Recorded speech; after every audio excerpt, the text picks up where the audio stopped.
S'emparer du sujet du harcèlement scolaire, qui touche 1 jeune sur 10 en France, ne peut que mobiliser toutes nos énergies. Je ne reviendrai pas sur les conséquences parfois gravissimes des violences permanentes, répétées, subies, imprévues et souvent tues. Des nouvelles formes de harcèlement se développent dans les réseaux sociaux et sont des vecteurs cruels et dont les acteurs mesurent mal ou utilisent de manière, hélas, parfois perverse, les effets sur leurs victimes. Les différences entre les jeunes sont aussi l'occasion pour frapper psychologiquement, frapper physiquement aussi ceux qui doivent s'enfermer dans le mutisme ou l'isolement. Un plan national est lancé. Inscrire aujourd'hui un plan contre le harcèlement au niveau régional doit s'inscrire dans la complémentarité. Tout projet qui contribuera à parler du harcèlement, à ce que tous les intervenants, que ce soit l'éducation nationale, les professionnels de la santé, les associations de parents d'élèves, les élèves eux-mêmes, est une initiative à saluer. L'une des armes est en effet de parler. Cela est nécessaire, mais ce n'est pas suffisant.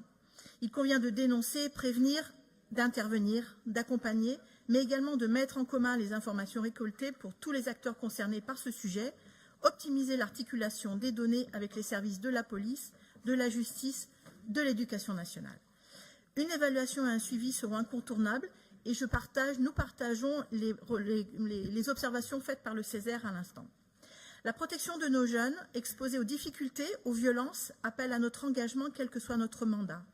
C'est l'engagement citoyen responsable dont il s'agit. Vous proposez la création d'une nouvelle structure de référencement et d'un nouvel appel à projet. Nous demandons des précisions sur les critères, sur l'opérationnalité du dispositif et certainement le respect de la juste place des acteurs dont c'est aujourd'hui la compétence. Pour que ce plan prenne